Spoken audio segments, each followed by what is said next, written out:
Now, let's begin. Alright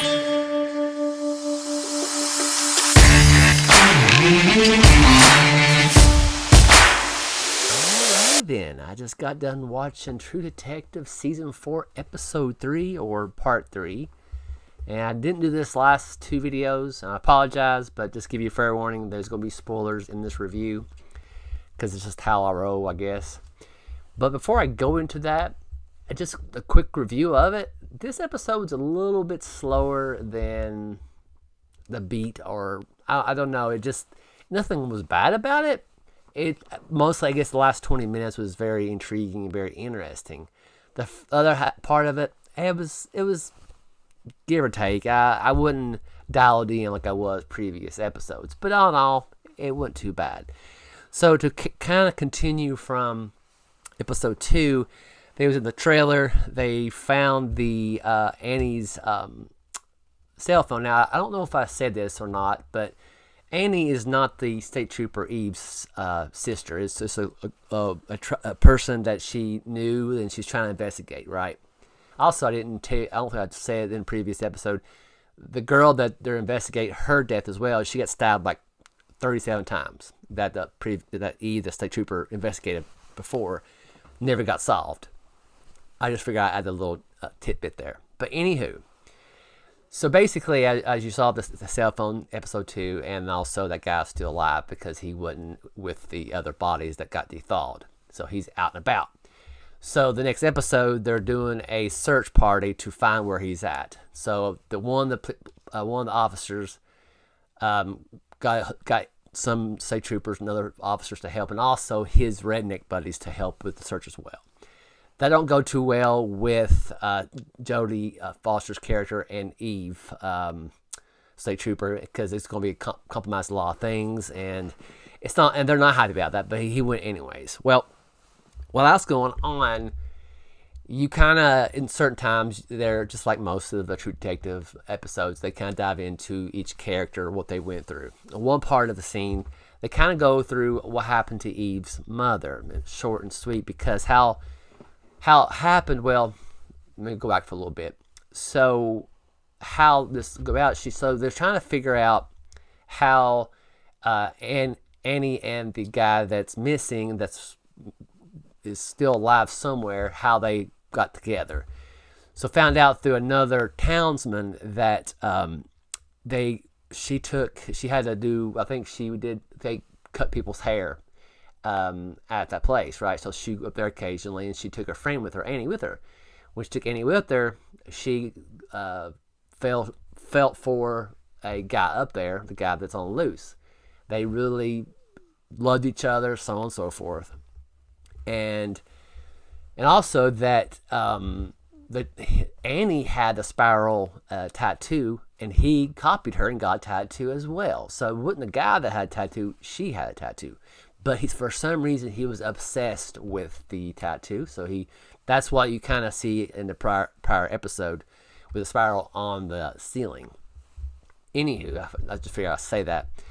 So they was trying to figure that out, and found out that, she truly liked him, but also she kind of changed, and because he was kind of weird, but he was always nice to her and all that kind of stuff. But from what that townsperson said, that Annie just really, something changed when she got back with him, because she wanted to keep it secret that they're not together for some reason. They don't know why. So in the meantime of doing all that, they have a cell phone. So they give it to the young, I guess a young detective or young cop, rookie, I guess, to hack into this phone, because he's a kid under 30, so he should know somebody how to hack this phone to see what's in it, what kind of data, video, pictures, so on and so forth. So he's in the process of trying to investigate that, right? Well, so also with Jodie's character, her stepdaughter. Now, this is a thing I think it's going to lead to something else, right? Into another episode, something's going to happen. I get that feeling. And what I mean by this is the stepdaughter took her girlfriend to a rally, to a protest about the mine in that particular area. Because the mine there, it's kind of like a coal mine, but it's gold mine. They find gold back in the day and do things. But the mine there at that place has caused a lot of issues with water that's been having issues, that's failing. It's ruined the area, ruined the population of the animals, and so on and so forth. So she went there, and Jodie Foster's character found out about it, told her she shouldn't do that, and all that kind of stuff. That was kind of odd, but I think they're leading to another incident with protesting, and it's going to clash with something else. There's going to be an event. I'm already calling it. We'll see what episode 4 will hold, but that's what I think might happen. But another thing too, one of the townsperson says, well, there was a gentleman used to work with those guys in that facility, but he left about a week before Annie left the facility as well. And they was trying to figure out this guy's name, so on and so forth. So they had to find a different way to. Eve, the state trooper, she knew somebody that could probably find out who that guy is. So she went to this guy's. I guess he fishes on the ice, and he just does his own thing. And she talks to him, and can you find this person for me? He's like, well, I can, but you need to do something for me. He's like, tell me about your mother. And she was kind of like, oh, I don't know, maybe. But eventually she did. And she told her about her mother. That, long story short, her mother was killed.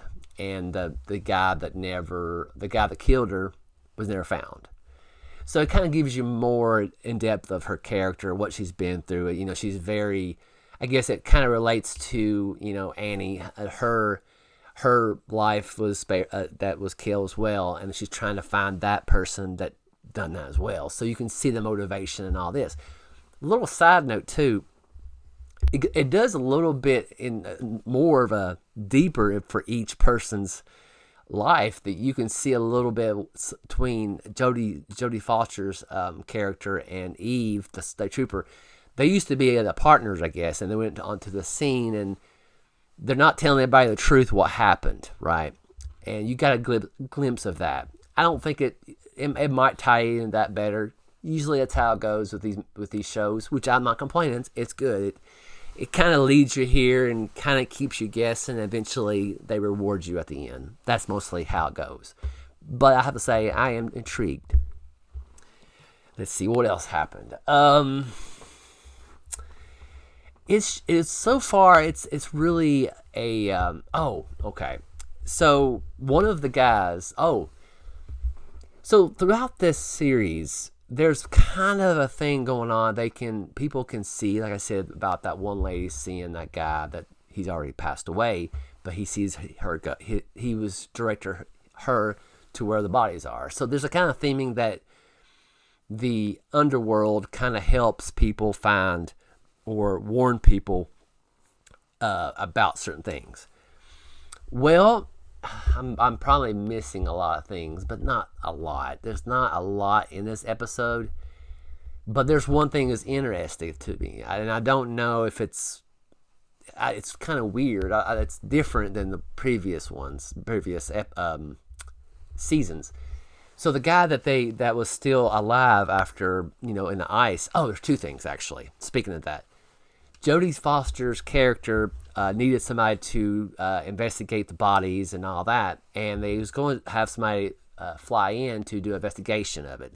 But a blizzard was there's a blizzard around certain areas, so it was going to postpone till another couple of days. So she really needed this done now. So the kid, the young kid in the police force, knew somebody that was a vet. He deals with bigger animals in this type of weather. He might have a little bit of insight of what happened. So they brought him in. They talked to him. He's like, I don't think these guys died in the snow. He said, I think they died out in different. They died somewhere else and brought there. She's like, why do you think that? He's like, how they was reacted. That's not how you die. That's not how you look when you die in the ice. He's like, I've seen mooses and all these animals. You just go sleep peacefully. And it kind of gives you the idea that something happened wherever they was, and they brought whoever did brought them in there to a little bit of a circle and buried them or something other to die. Now, it's very odd, right? And what triggered that thought was this. So one of the guys that's still alive in the hospital, he's awake, but he's kind of all over the place. They had to amputate his legs and his arms and all that. And they kind of talked to him like, what happened? What happened? What happened? And he's like, she's awake. She's awake. She's coming for us in the dark. And he's like, who is this, right?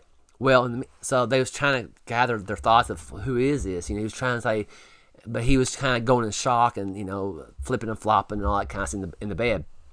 So Jodie Foster's character had to go outside because there was an incident with the rednecks or something, fighting with people. It was very odd. I don't know. They didn't really know what's going on there, but still, it was.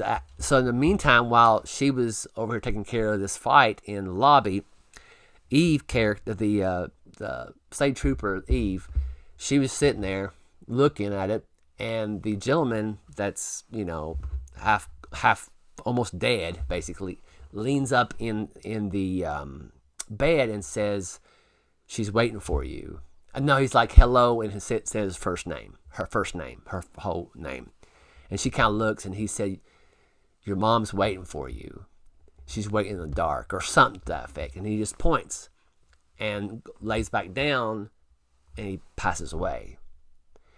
And it was just very odd. I'm thinking, what is this? It keeps you going. And I have to say that they do a good way to give you one thing and just let you wait. I kind of like that. I have to say, I kind of like that part then mostly, but it's just how the story is with True Detective. They kind of bounce back and forth, going by the story of how to solve the murder and everything. Also looking individually people's backstories, which is fine. It's not too confusing. It's not too much of a hard to understand. I had to think about it for a second, how everything, because there are certain parts I'm like, I don't think this needs to be in the review. This don't need to be in the review, but this does. It might have a thing. But anyways, at the end, it was, of course, a little curiosity part of the video. At the end of it, they hacked the phone, they turned it on, and basically it was Anna. She's like, I finally found it. My name is Anna, her last name, whatever what it is. I found it, and then all of a sudden, she kind of like she's behind her, like there's an ice wall or something behind her, and you hear things ruffling around, and then all of a sudden she screams and fails, and you can't see her face, but you hear her screaming over and over and over again on the phone, and it just pans back and episode ends. That's probably a weird review. And the reason for it is because there was some high moments of the episode, but all in all, it was okay. It definitely had some. It kind of gives you a little bit more in each episode. Not because mostly, I think because everybody, when you think of True Detective, you think of, okay, let's solve the case. It's always that kind. But I like how they do with True Detective. You follow along the characters as they solve these murders or whatever it might be. Also dealing with their own little issues along the way and what caused that issues, the insecurities, the people they hate or love or they struggle with. That's what I like about the structure of True Detective. And again, it's I don't know if I said this before in the other review, but it's like a long movie. You know what I'm saying? It feels like a long movie. I like it like that. It's very refreshing, very different. And yeah, it's so far, again, I know I always say this at the end, but I'm still here. I'm still going. I'm still enjoying and looking forward to the next and to see what the other one holds. And that says a lot, because sometimes episodes kind of have a filler. They just throw stuff up there to just be a whatever. I thought it was going to be a filler kind of episode. Nothing really major happens. Some people probably would think that, but for me, it's not that bad. But anyways, I think I went too long with this review. So hopefully it made sense. But all in all, it's not bad of a episode. So looking forward to, I think it's episode 4 tomorrow. So I guess I'll see y'all then. See you later.